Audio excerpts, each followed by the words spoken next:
Imagine you live in a small village in Sudan. You're old enough and it's time to find a job. You're ambitious and you want to do something more than farming or cattle herding. You have two main options. One is to work for an international charity. There are a couple in your village, but your English isn't very good. The other option is to join a militia. If you've watched media coverage of the Sudan War, you've probably been told how two men really don't like each other, and that's why the whole country is at war. Or maybe you've heard some more details about ethnic conflicts on different parts of Sudan. Even so, many people feel that the Sudan War is some kind of natural disaster, like a volcano or tsunami. Things like that just happen over there. But Sudan's war isn't a story about two friends turned enemies, or even groups of people who hate each other. I want to show you how it's a story about the world we live in, where we come from, and why rule by militia still matters today. Sudan's war pits the Rapid Security Forces, led by Hemedti, against the Sudanese army, led by Burhan. The two men were allies who led the 2021 coup, but when Burhan tried to integrate Hemedti's RSF militia into the main army, the relationship broke down. Hemedti comes from the Darfur region, and RSF were initially created by soldiers from the Janjaweed, an ethnic militia famous for their attacks against non-Arabs, the fabled devils on horseback. Because of this connection, Western media is a bit more critical of the RSF than the Sudanese army. RSF attacks on civilians are better reported. However, both Hemedti and Burhan claim to be open to a democratic transition when the war ends, and some Sudanese political parties are split over which side to take. Uncertainty over who the good guys are has left some journalists treating the war like a natural disaster. But let's think back to the young man deciding between an NGO or militia career. Why are those two options open to so many Sudanese youth? One of them, the option of joining a militia, is not that unusual. In medieval Europe, kings raised armies from feudal lords, each with their own private levy of men from their county. In the 16th and 17th century, mercenary companies were used to fight battles between smaller kingdoms. The ruin of Italy has been caused by nothing else than by resting all of her hopes for many years on mercenaries, reflected Niccolò Machiavelli. Working for an armed group not directly controlled by a government wasn't uncommon. But very gradually, something started to change in Europe. Powerful nation-states started to create their own permanent armies. European nations banned their citizens from fighting in foreign forces. By 1919, the German theorist Max Weber proposed the idea that the state has a monopoly on the use of physical force. The state controls violence. This new idea fit in 20th century Europe. Beyond, in the colonies, things were much messier. International trading companies created their own private armies. Colonial governments engaged in divide and rule, setting local chiefs against each other. When the British created the Sudanese Armed Forces in 1925, they drew each regiment from a different region and ethnic groups, effectively incorporating local militias into the army.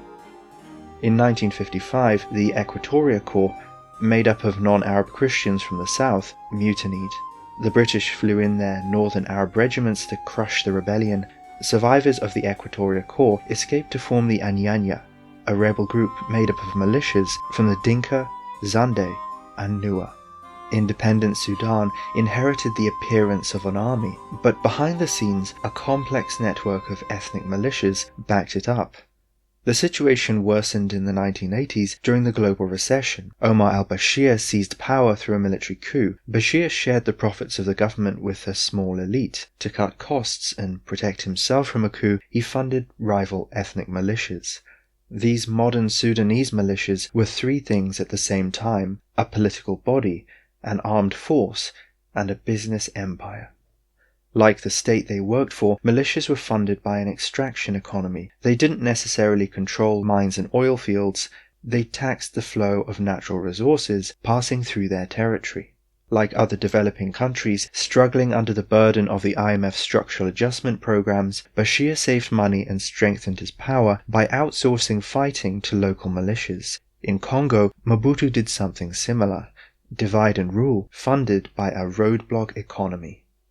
The only problem is that this is a very chaotic way to control a country. In 2003, non-Arabs launched the Darfur Rebellion, protesting their treatment under Bashir's government. In response, Bashir funded the Janjaweed militia to defeat the threat. In exchange, they occupied non-Arab land, looted livestock, and killed civilians.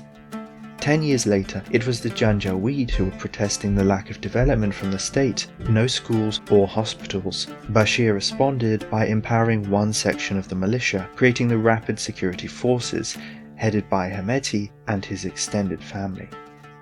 Hemedti copied the Sudanese army, which Bashir had turned into a for-profit enterprise, with its own real estate, banks, and companies. RSF focused its business strategy on one resource: gold.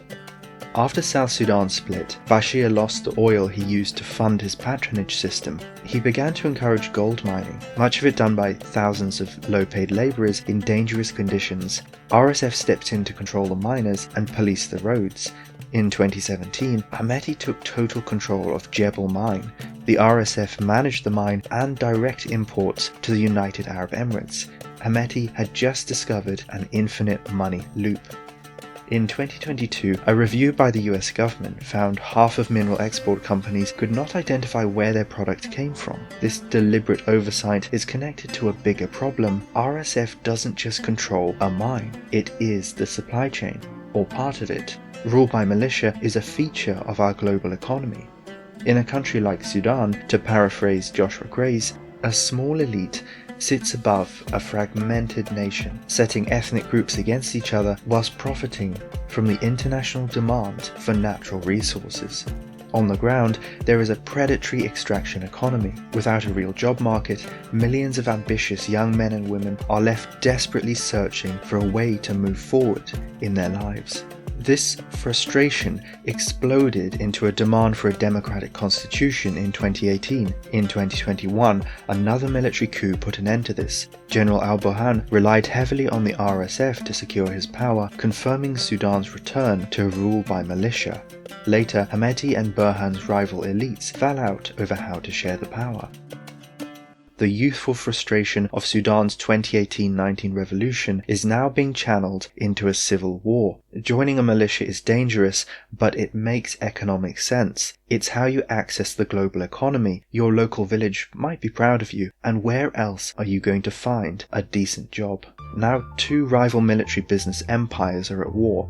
Foreign actors like UAE, Iran, Turkey and Russia are betting on different sides, each hoping they will have backed the winner and reap the rewards. The Sudanese people have not failed. Their country is simply a feature of the global economy we all occupy. Humanitarian NGOs are not going to solve the problems at the heart of militia conflict in Sudan. The best thing they do may be providing some alternative employment. It's international commodity markets and global supply chains which allow rule by militia to thrive in Sudan. Until something massive shifts how these operate, whoever wins Sudan's civil war will simply maintain the status quo. This video is partly inspired by a wonderful article by Joshua Grace called Rule by Militia. I've put a link in the description. Please like and subscribe. Thanks for watching, guys. See you next week.